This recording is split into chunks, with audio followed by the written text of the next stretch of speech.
Olá, boa noite. Você está no Ponto e Contraponto. No programa de hoje, eu, Lauro Lima, converso com o médico infectologista Fernando Maia, que é presidente da Sociedade Alagoana de Infectologia. Doutor Fernando, boa noite, bem-vindo ao nosso Ponto e Contraponto. E o ponto inicial é: Alagoas está preparada para a Covid-19? De que forma nós estamos lutando contra a proliferação do coronavírus? Preparados, nós estamos nos preparando, na verdade, né? Essa é uma doença nova que está mexendo com a estrutura de saúde do país inteiro, do mundo inteiro. Já mexeu com o mundo inteiro, na verdade. Então, nós estamos nos preparando para atender os possíveis casos. Como é uma doença nova ainda, a gente não sabe ainda como ela vai se comportar por aqui. Então, a gente já tem uma ideia como ela se comportou lá na China, onde ela iniciou, e onde ela se comportou na Itália, na França e na Alemanha, principalmente, que são os três locais que têm mais casos. A gente tem uma vantagem, se pode-se dizer assim. Lá na Europa e na China, a epidemia iniciou no inverno deles, eles estão saindo do inverno. Então, o esperado para eles agora é que os casos comecem a diminuir. Para nós aqui, nós estamos entrando na época mais fria. Aqui no Nordeste, a gente não tem frio propriamente. A gente tem uma época de maior chuva, a temperatura cai um pouquinho, mas não chega a fazer frio. Então, a gente não sabe exatamente como a doença vai se comportar aqui. Se a doença seguir o padrão de outras doenças respiratórias que a gente já conhece, talvez a gente não tenha tantos casos quanto a gente teve em outros lugares. São Paulo é outra realidade, porque lá já tem um clima mais parecido com o clima da Europa.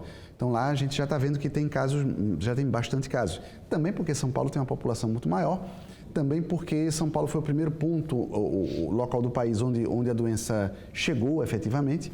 Então, é natural que lá tenha mais casos do que em outras partes do país. Mas o fato é que nós estamos aprendendo. É uma doença nova que a gente não sabe ainda como ela vai se comportar daqui para frente, mas nós temos que estar preparados para todos os cenários que possam vir. Há quem diga, inclusive, que Alagoas, o Nordeste, está só no início dessa história. É possível que nós cheguemos a níveis bem mais críticos do que o que acontece hoje? É possível, é possível. A gente não sabe se isso a gente não sabe se isso vai acontecer. A gente espera que não, mas poder, pode. Então, é um vírus novo. A gente que está na linha de frente do combate, a gente se sente como aquele soldado que está na trincheira atirando nos olhos do inimigo do outro lado. Então, a gente não sabe quais são os próximos movimentos. Então, por exemplo, a gente não... É o primeiro local, aqui no Brasil, é o primeiro local de clima muito quente, como a gente vive aqui, e que o vírus está chegando. A gente não sabe como ele vai se comportar. Então, a gente não sabe se a gente vai ter muitos casos, se a gente vai ter poucos casos. Então, a gente tem que estar preparado para todos os cenários. Aqui, portanto, em Alagoas, o que mais pode ajudar e o que mais pode prejudicar nesse processo de tentar frear a evolução? Eu acho que o que mais ajuda nesse momento, acho que é o nosso clima. Esse calor tropical que a gente vive aqui não é para amadores. Então, eu acredito que a gente não deve ter tanta doença respiratória porque é uma característica nossa de não ter tanta doença pela característica do clima. O que é que nos prejudica nesse sentido?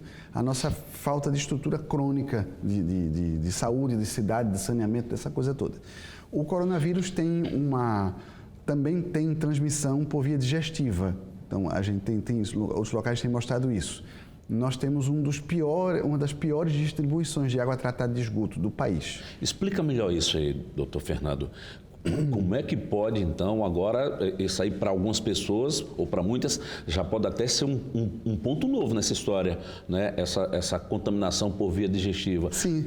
Aqui nós estamos expostos aqui. Assim, o coronavírus, o início da epidemia, os primeiros casos da epidemia, aconteceram lá no mercado de carne em Wuhan, lá na China, e que as primeiras pessoas que se contaminaram, tudo indica que se contaminaram comendo a carne de um animal chamado pangolim.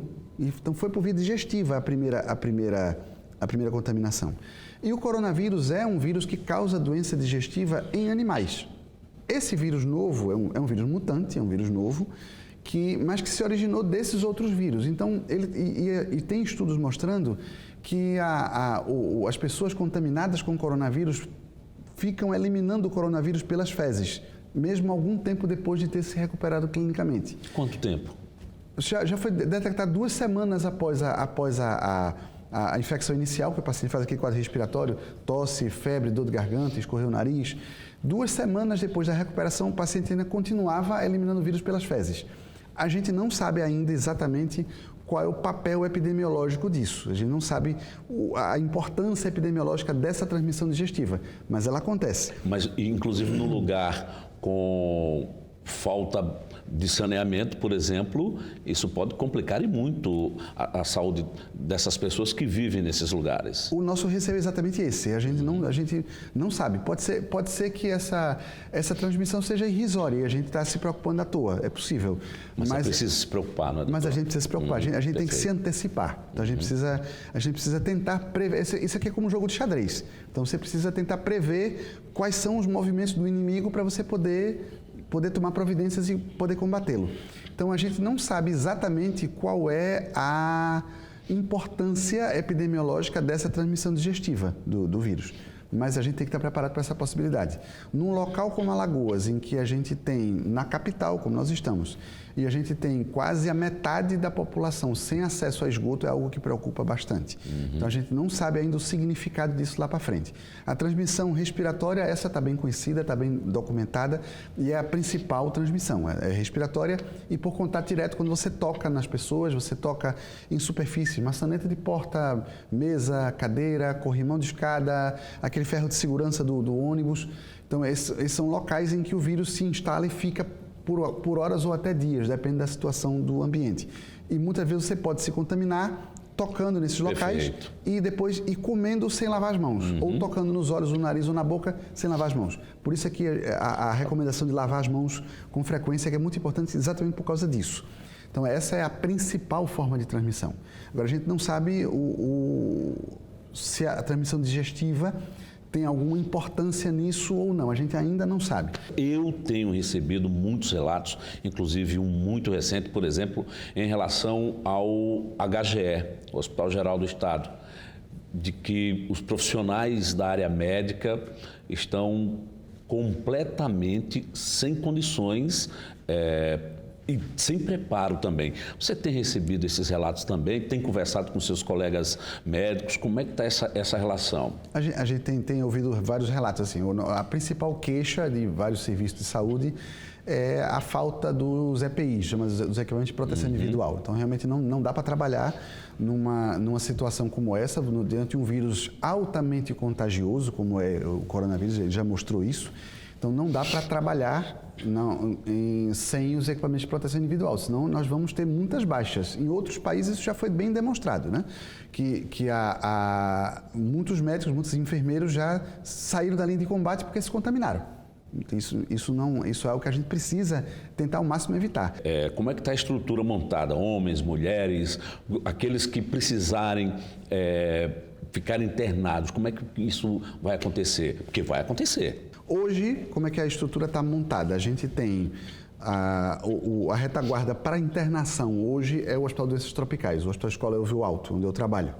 Então lá no momento a gente tem 9 leitos, certo? A gente tem 3 leitos masculinos, 3 leitos femininos e 3 leitos pediátricos e tem também um leito de UTI, caso seja necessário. Então esse é a primeira retaguarda que foi montada para os prováveis casos de coronavírus que devem começar a surgir já.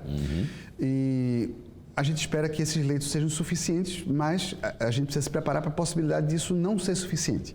Então, a Secretaria de Saúde já está montando estruturas em outros lugares. Uma estrutura que já está sendo montada, já está sendo programada, é a montagem do Hospital da Mulher. Então, deve ter lá uma ala, pelo menos, reservada para mulheres com coronavírus. Inclusive, há a promessa de que haverão leitos de UTI lá também. Então, a gente espera que isso aconteça. O que é que a gente sabe do coronavírus até agora? É uma coisa importante. A grande maioria dos casos são leves, é leve, aliás, e os pacientes vão se tratar em casa.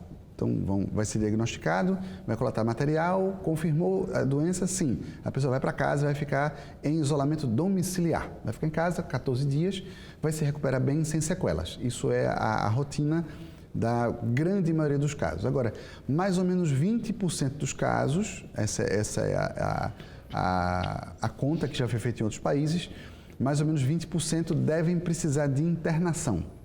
Esses vão precisar de internar no hospital, porque vão fazer insuficiência respiratória, vão fazer tosse e falta de ar. Muita coisa se diz, muita coisa se comenta a respeito do coronavírus. Os mitos, as verdades, eu quero saber sobre isso daqui a pouquinho, depois do nosso intervalo. Vou dar uma paradinha rápida, volto já já com mais ponto e contraponto.